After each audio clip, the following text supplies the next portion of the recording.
सेब बागवानों को 3 साल बाद भी मेहनत की कमाई के लिए दर दर भटकना पड़ रहा है। आढ़तियों के पास बागवानों की करोड़ों की पेमेंट फंसी है, जिसे दिलाने में सरकार भी नाकाम रही है।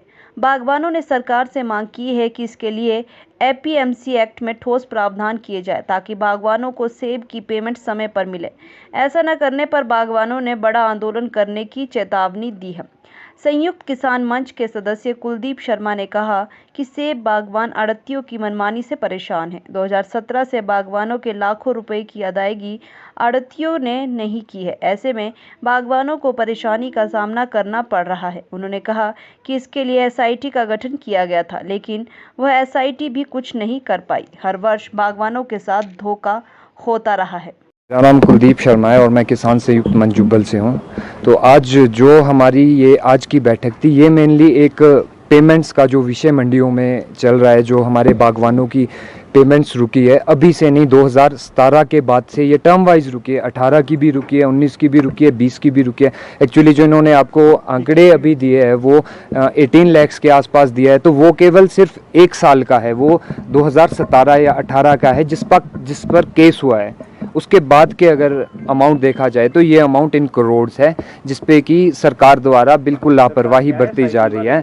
आप देखेंगे कि आज कल एक तो किसान बागवान सूखे की मार से प्रभावित है, ऊपर से उसकी पेमेंट्स रुक जाती है, तो उसका तो सारा बजट हिल जाता है अपना। वो किस तरह से आगे अपना बागवानी चलाएगा, अपना घर परिवार चलाएगा। दूसरा, इससे एक बहुत बड़ा जो लॉस है वो है ठेकेदार वर्ग को। जो हमारे ठेकेदार है, जो हर साल किसानों की एक हेल्प ही बोलेंगे कि आते हैं, उनसे सेब ले जाते हैं, उन्हें कोऑर्डिनेट करते हैं, तो वो बहुत ज़्यादा मर गया है। यदि उनकी पेमेंट्स ऐसी ही रही तो आने वाला जो आगे सीज़न है उसके लिए जो हमारा ठेकेदार वर्ग है वो भी तैयार नहीं है, वो भी लॉस में है। तो कौन जो है पेमेंट नहीं दे रहा है और कितना सेब और कितने बागवानों का है जिसको पेमेंट नहीं मिली है? जी, ये हमारे क्षेत्र की बात की जाए तो यहाँ पे कम से कम 200-250 लोग ऐसा है जिनकी पेमेंट्स रुकी हुई हैं।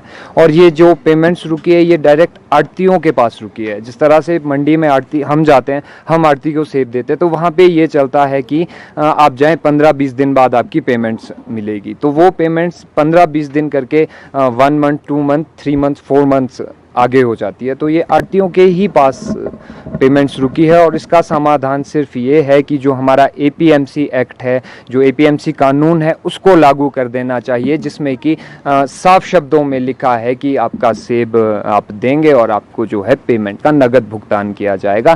थोड़ा सा जो इसमें है वो है जो हमारे आढ़ती है। अब हम एक आढ़ती को जानते हैं, जब सेब लेके जाते हैं, हम किसी लदानी को नहीं जानते, या वो अपने सेब की मार्केटिंग आगे कहाँ करता है, दैट डजंट मैटर। और वो उससे हमें कुछ नहीं लेना है, हमें सिर्फ आढ़ती से लेना रहता है।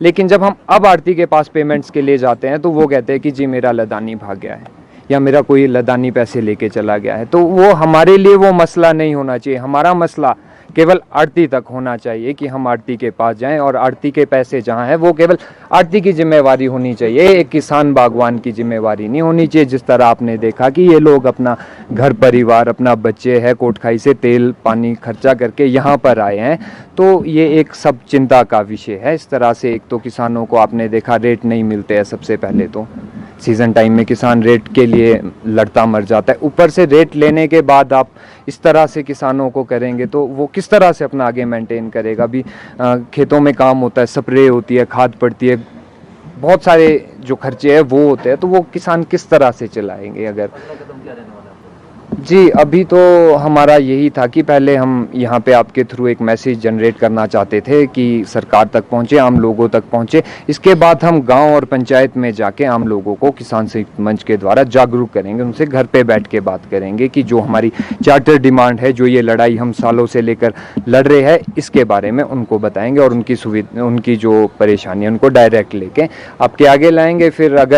फिर भी बात नहीं बनती है तो आने वाले 1-2 महीनों में सीज़न से पहले एक बड़े आंदोलन की तैयारी जो है किसान संयुक्त मंच कर रहा है, जो कि शिमला के अंदर ही होगा, जो कि परमानेंट आंदोलन होगा। जब तक हमारी मांगे नहीं मानी गई तब तक हम जो है धरने पे बैठेंगे, ये चाहे भूख हड़ताल पे बैठना पड़े। एक अहिंसक रूप में, एक शांतिपूर्ण तरीके से जो है हम अपना आंदोलन अगले महीने करने जा रहे हैं। हिमाचल के ही है जो यहाँ पे, लेकिन ऑल ओवर देखा जाए तो ये आढ़ती जो है ये बाहर के भी होते हैं। कुछ चंडीगढ़ के है, कुछ और है। हाँ जी।